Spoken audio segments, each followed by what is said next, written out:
When caring for someone who is in isolation, it is important to note what type of isolation they're on.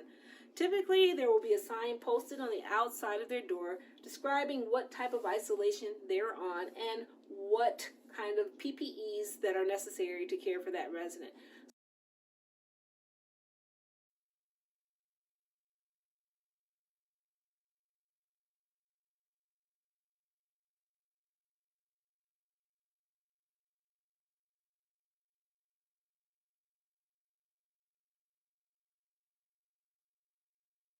So after looking at what type of isolation they're on and their PPEs, we can begin with our care. When someone is in isolation, they will typically have an isolation cart on the outside of the room. And inside this cart is everything you need to provide care for the resident. So all the PPEs will be found in the isolation cart.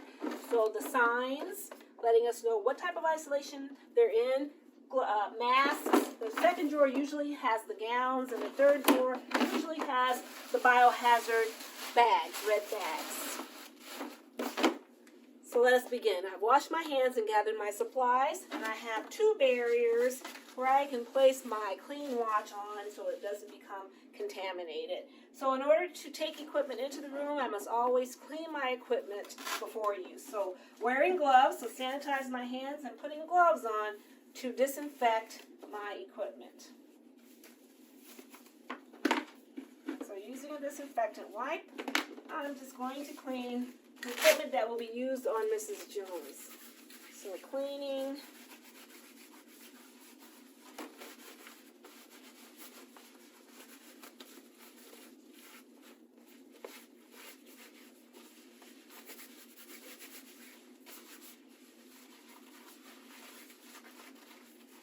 And cleaning the tubes, what I like to do is open it up wide so I can get both tubings at the same time, separating them with my finger, cleaning the gauge and the inflation bulb.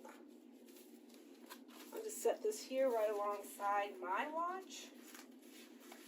And now I'm going to take off my gloves and throw it in this garbage can here. Take off my gloves.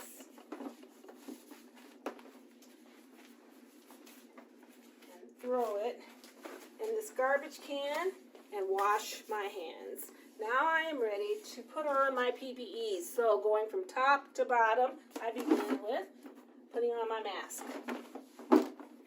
Making sure the little strip is on top so I can shape it to conform around my nose. Down is next. And I already have my pen and paper in my pocket. These will remain clean as long as they're on my body.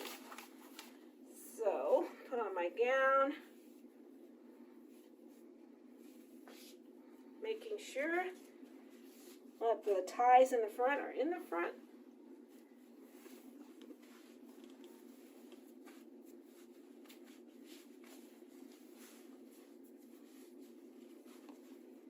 Tie the neck. And then tie the waist. And the goal is to make sure that it's overlapping. And I tie the ties in the back. Everything on the front of this gown is going to be considered contaminated. So that when I get ready to take it off, I don't want to touch these ties that are if I tie it in the front, the ties will become contaminated. And I don't want to touch my hands on anything that is contaminated. The next thing you can do is just puncture through the gown with your thumb, and that will keep the sleeve inside of your gloves. That's a little trick that we learned. So the goal is to keep the sleeve inside of your glove. It creates a border of cleanness when you get ready to take this off. Now I'm ready to go into my isolation room where everything inside this room is considered contaminated, dirty. So with my barrier and my watch, I enter into the room.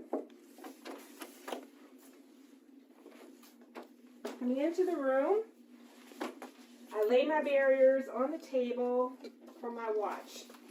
Now, my watch is clean. The only thing that is dirty right now is the underside of this barrier. Now I get my vital signs on Mrs. Jones.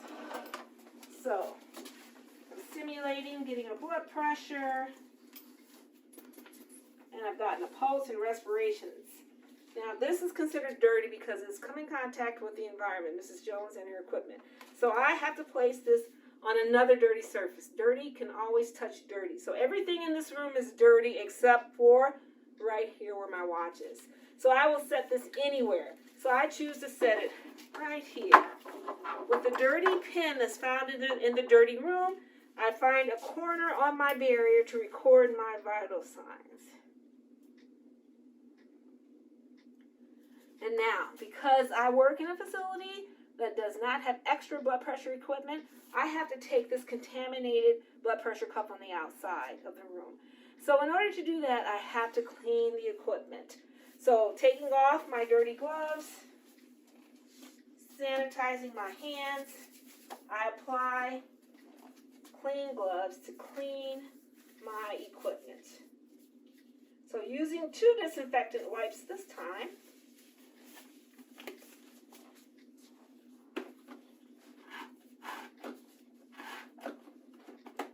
Disinfectant wipes that are found in the room, or some facilities will just have a spray bottle and some extra cloths. So with one hand, I am holding onto the blood pressure cuff and keeping it away from my body. I'm also cleaning this one. I'm cleaning my blood pressure cuff.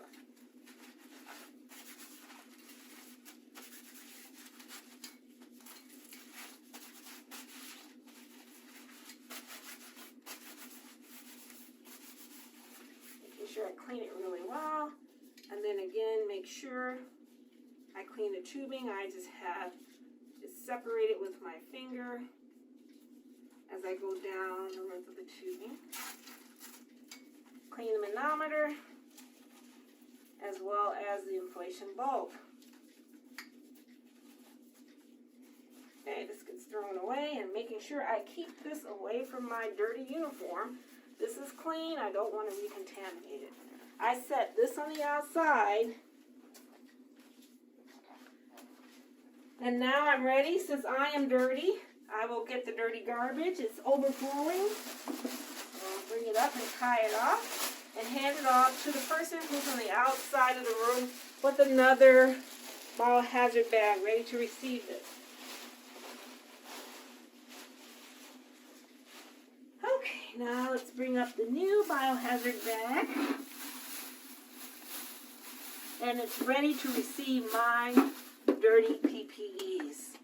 So what comes off first is in the reverse order as to when I put them on. So gloves come off first.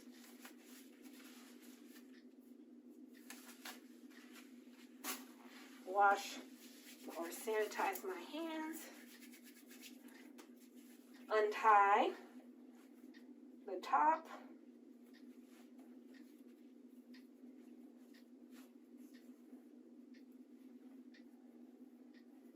Untie the top.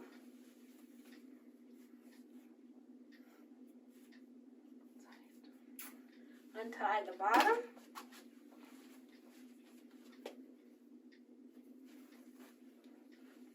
And then taking my finger, going up underneath this cuff and bringing the sleeve over my hand. Now this hand that's protected, I can just pull off this sleeve, and then I gather both sleeves as I am pulling them off of my arm, making sure that what was on the inside, what was touching my body, is now on the outside. Borders are both facing each other, the edges, slowly rolling down my gown and then throwing it away.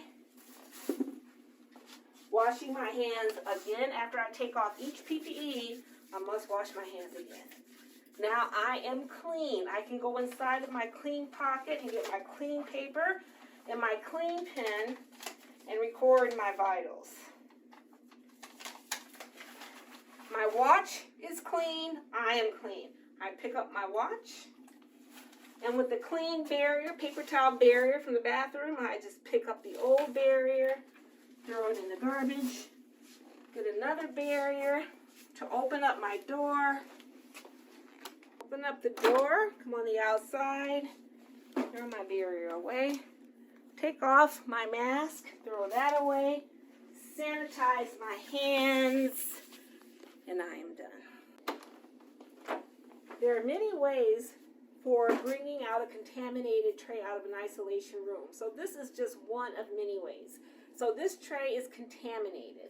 I have my person on the outside of the room with the clean tray. I just place the dirty tray on top of the clean tray, and the person on the outside takes it away to the kitchen.